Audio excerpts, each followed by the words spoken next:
नमस्कार, सुजस बुलेटिन में आपका स्वागत है। मैं हूं आपके साथ अश्विनी सिरोही। एक नजर हेडलाइंस पर। मुख्यमंत्री ने की राइजिंग राजस्थान समिट के तहत हुए निवेश एमओयू की समीक्षा। 1000 करोड़ रुपए से अधिक की राशि वाले एमओयू के क्रियान्वयन को लेकर हुई चर्चा।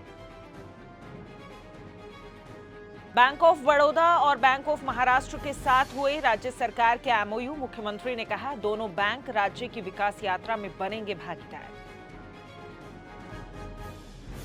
भीलवाड़ा में फ्लाइंग स्कूल को मिली मंजूरी। मुख्यमंत्री ने कहा, प्रदेश के विमानन क्षेत्र का विकास राज्य सरकार की प्राथमिकता। मुख्यमंत्री श्री भजनलाल शर्मा ने आज rising Rajasthan global investment summit के तहत हस्ताक्षरित हुए 1000 करोड़ रुपए से अधिक की राशि वाले एमओयू को समयबद्ध रूप से धरातल पर उतारने के लिए समीक्षा बैठक ली। श्री शर्मा ने समीक्षा बैठक में कृषि, शिक्षा, सूचना प्रौद्योगिकी, उद्योग एवं वाणिज्य, चिकित्सा एवं स्वास्थ्य, खनन, पर्यटन और नगरीय विकास एवं आवासन विभाग के 124 एमओयू के क्रियान्वयन के संबंध में विभागीय अधिकारियों के साथ चर्चा की। आपको बता दें कि पिछले वर्ष में 9 से 11 दिसंबर तक आयोजित हुए rising Rajasthan global investment summit के तहत कुल 35 लाख करोड़ रुपए से अधिक के एमओयू किए गए थे, जिसके बाद इन एमओयू के समयबद्ध और प्रभावी क्रियान्वयन के लिए मुख्यमंत्री ने त्रिस्तरीय समीक्षा व्यवस्था की पहल की थी। इसी कड़ी में मुख्यमंत्री स्तर पर एमओयू क्रियान्वयन की समीक्षा बैठक आयोजित की गई। राइजिंग राजस्थान समिट के तहत हुए निवेश एमओयू को जमीन पर उतारने की प्रगति रिपोर्ट दिसंबर 2025 में प्रदेशवासियों के सामने प्रस्तुत की जाएगी। मुख्यमंत्री श्री भजनलाल शर्मा ने कहा कि राज्य सरकार ने अमृत कालखंड विकसित राजस्थान 2047 के तहत 5 वर्षों की कार्य योजना बनाकर सर्वजन हिताय आधारित समावेशी विकास का लक्ष्य रखा है।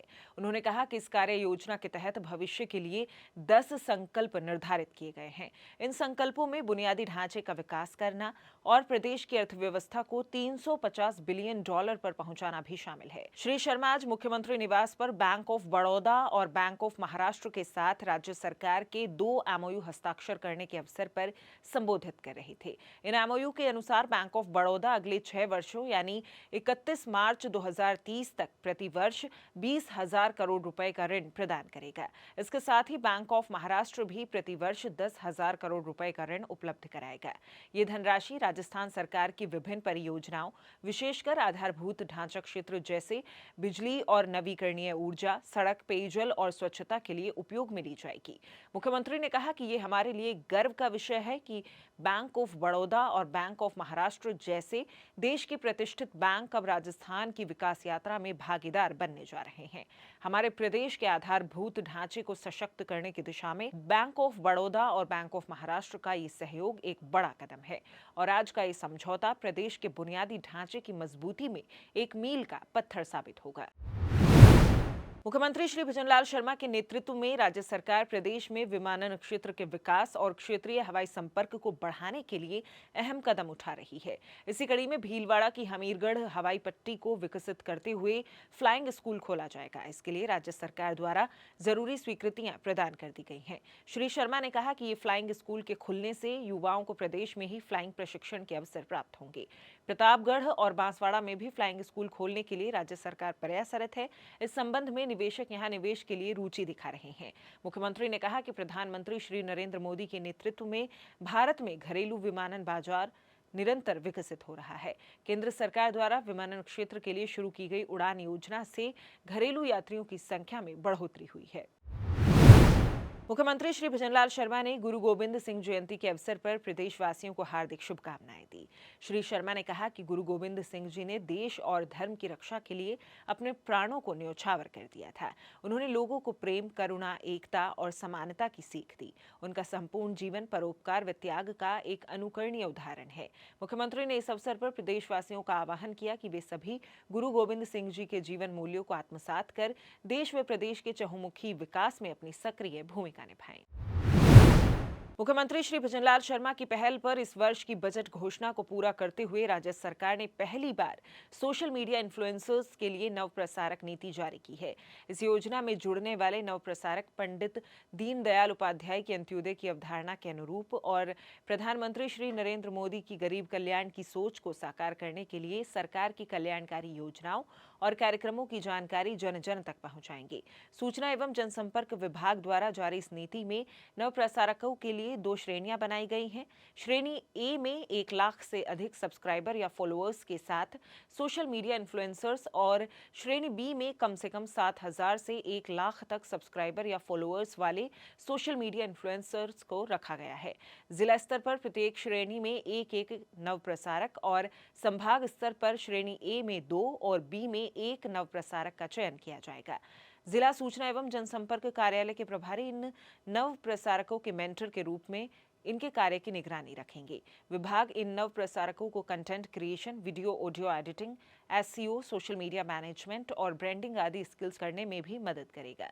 नव प्रसारक फेसबुक, एक्स, इंस्टाग्राम और यूट्यूब में से कम 2 सोशल मीडिया अकाउंट्स पर राज्य सरकार की जन कल्याणकारी योजनाओं और निर्णयों से संबंधित एक पोस्ट प्रतिदिन अपलोड करेंगे। साथ ही सरकार के विभिन्न सोशल मीडिया हैंडल्स की पोस्ट को प्रतिदिन शेयर या रीपोस्ट कर योजनाओं का प्रचार प्रसार करेंगे। आपको बता दें कि परिवर्तित बजट वर्ष 2024-25 में सोशल मीडिया इन्फ्लुएंसर्स को जन कल्याणकारी योजनाओं के प्रचार प्रसार में जोड़ने के लिए कौशल आधारित नव प्रसारक नीति लाने की घोषणा की गई थी। जनवरी के दूसरे पखवाड़े में माइनिंग सेक्टर में वॉल्यूमेट्रिक आकलन और खनिज प्रबंधन में ड्रोन तकनीकों के उपयोग पर विशेषज्ञ प्रदेश के खनिज लीज धारकों से सीधा संवाद कायम करेंगे। प्रमुख शासन सचिव माइंस एवं पेट्रोलियम श्री टी रविकांत ने बताया कि राज्य में आधुनिकतम तकनीक के उपयोग और पारदर्शी व्यवस्था के तहत 1 अप्रैल 2025 से सभी अप्रधान खनिज लीज धारकों को लीज क्षेत्र और उसके पास के 100 मीटर क्षेत्र का एरियल सर्वे कराकर रिपोर्ट प्रस्तुत करना होगा।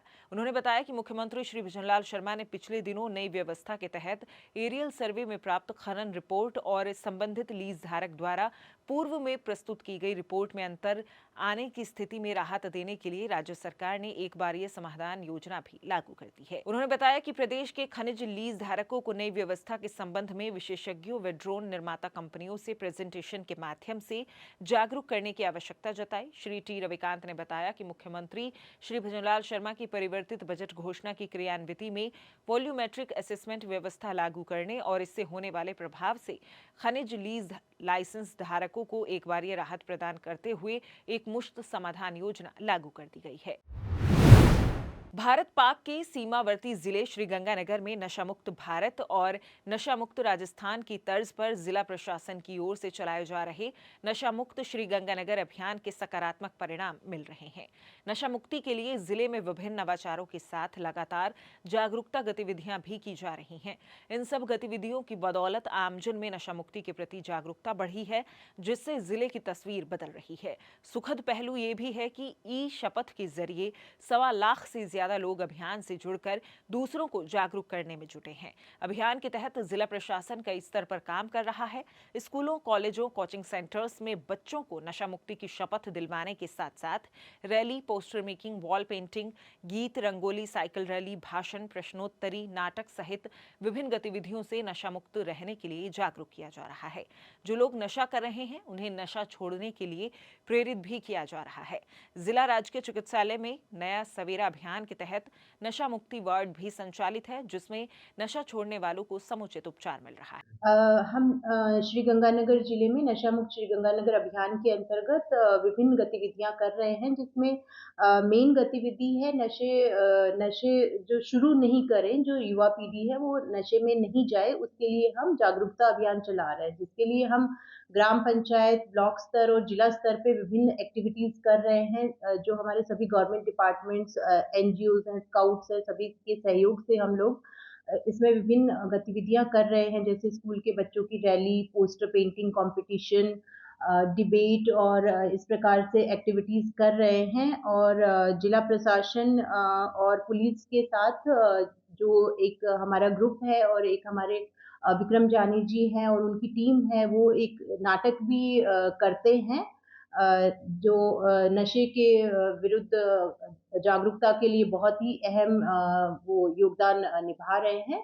और उससे हमारा प्रयास रहेगा कि यहाँ की युवा पीढ़ी नशे का रास्ता नहीं अपना के कुछ पॉजिटिव करे और अपने जीवन में आगे बढ़े। सुजस बुलेटिन में आज के लिए इतना ही। फिर होगी आपसे मुलाकात, तब तक के लिए नमस्कार।